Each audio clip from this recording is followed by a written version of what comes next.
সারুকি সাধনা, অহনি বিড়ু নয়, সারুকি সাধনা। আপনার যে সাধনার কথা বলছিলেন, দেখেন এরকম একটা নকশা করিতে হয়। এই সাধনাটা সাধনা 7 দিনে কোনো যে সফলতা করছে তাদের কিন্তু ভাগ্যটা খুলে গেছে গা। আর এই 7 দিনের সাধনা গেলে আপনি সফলতা হতে চান, তাহলে আপনার নামাজ কালাম মিথ্যা কথা বলা যাবে না, আর বড়দেরকে মেনে চলতে হবে, ছোটদেরকে সম্মান দিতে হবে। যে নিয়ম আছে সেই নিয়মে এই কাজ করলে ইনশাল্লাহ সফলতা আসবে।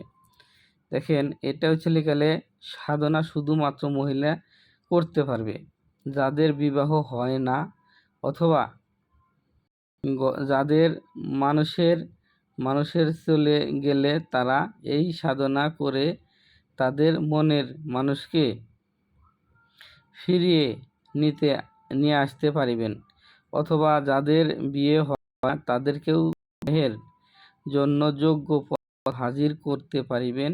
এই 7 দিনের জন্য একা ঘরে বসে করতে হবে। প্রতিদিন 2টা করে তাবিজ অঙ্কন করিতে হইবে, তাবিজ আগুনে পুড়িয়ে ফেলতে হইবে। দ্বিতীয় দিন এবং তাবিজটি বালিশের নিচে রেখে ঘুমাবে থাকবে এবং একা ঘরে 7 দিন পরে একজন ভদ্র সারুখী তার কাছে হাজির হইবে এবং তার মনোবাসনা পূর্ণ করে সমস্ত রাত্রি বিনীত শাহরুখ লম্বা লক্ষ্য নিয়ে হাজির হয়। দুর্বল হৃদয় মহিলা এটা করবেন না। দেখেন মহিলারা অনেক আমার কাছে বলছেন যে ভাই দেখেন আমরা অনেক কিছু চাই, আমরা বহুত কিছু করতে পারি, অনেক মুক্তিও আছেন, এরকম আমার কাছে আসছেন যে ভাই আমি শিখবো। 2টা বোন আমাকে অনেক রিকোয়েস্ট করছেন যে ভাই সারুকি সাধনা দেন, আমি মানুষের উপকার করব। সেক্ষেত্রে বলি কি যে দেখেন এই সাধনা করতে গেলে এই জিনিসটা আপনি অঙ্কন করবেন। আপনার দেখছি লেখাও খুব সুন্দর, আপনার দেখলেই সেই জিনিসটা আর্ট করতে পারেন।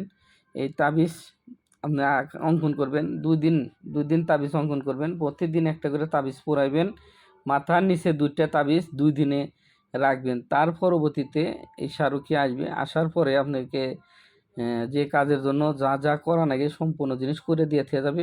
যদি আপনি বলেন যে ওকে সারা জীবনের জন্য আমি রাখবো, সেই ক্ষেত্রে আপনার কথা বলতে হবে যে দেখো তোমাকে যে আমি চাই বা ডাকি, কোন নামে আমি ডাকলে তোমাকে পাবো, কিভাবে ডাকলে আমি তোমাকে পাইবো, আর কোন নামে ডাকলে কখন হাজির হবেন। যখন লোক থাকবে তখন কানে কানে কথা বলবেন, যখন লোক না থাকবেন সরাসরি আপনি আমার সাথে হাজিরা দিবেন। এইভাবে চুক্তিবদ্ধ করে নিয়ে নেবেন। তার পরবর্তীতে আপনি যে কোনো কাজ করেন আপনাকে কেউ ফিরাইতে পারবে না। হাজার হাজার মানুষের কাজ করবেন যেমন আমরা করি, এভাবে করতে পারবেন। ঠিক আছে, তো ভালো থাকেন, সুস্থ থাকেন। এই ভিডিওটা আপনার আত্মীয় স্বজনকে পাঠিয়ে দিবেন, যদি কালে তারা উপকৃত হয় তাহলে আমার এই ভিডিও দেওয়া সার্থ হবে। আর যদি কালে আপনারা বলেন যে ভাই আমাকে দিয়ে কাজ করাবেন, ব্যক্তিগত যে কোনো ধরনের কাজ করাইতে পারেন, জাদু টোনা বান কুহুরি কালাম দেও দুষ্ট মাদার কালী ভূত প্রেত পেতনি জ্বালানি কাটন মারণ উচ্চাটন বিদ্বেষণ মোহিনী বিদ্বেষণ, যে কোনো ধরনের সুপরামর্শের জন্য এই ভিডিও নিচে হোয়াটসঅ্যাপ ইমো নাম্বার আছে, যোগাযোগ করবেন। এবং কি আপনার কোনো জিনিস লাগে, বাইনাতি দোকান আমার, যে কোনো ধরনের সামান দেওয়া যায়, অনেক প্রকারের সামান আছে। সকল প্রকারের জাদু টোনা বান কুহরি কালামের যে নকশা বা যেরকম হাদিয়া, যেরকম আপনার কিতাব, এই না সম্পূর্ণ জিনিস ইন্ডিয়ান থেকে আরম্ভ করে বাংলাদেশ থেকে আরম্ভ করে যে নকশাগুলো পাওয়া যায় ছাপা, সম্পূর্ণ নকশা আমার কাছে পাবেন। আর বাইনাতি মালামাল নেওয়ার জন্য ভিডিও কলে হোয়াটসঅ্যাপে দেখে নিতে পারবেন। যে কোনো জায়গায় মালামাল পাঠানো হয়, যে কোনো মাল আপনার কাছে যদি গেলে মনে হয় যে নিব, তাহলে ভিডিও কলে আগে দেখবেন, তার পরবর্তীতে আর নাম বলবেন, মাল ছবিটা পাঠিয়ে দিবেন, কি মাল লাগবে আপনার সম্পূর্ণ জিনিসই দেওয়া যায়। এবং কি এখানে বিভিন্ন ধরনের কিতাব আদি বিক্রি করে থাকি, ইন্ডিয়ান যে কোনো ধরনের কিতাব নিতে পারেন। ভালো থাকেন, সুস্থ থাকেন, আল্লাহ হাফেজ, এ পর্যন্তই।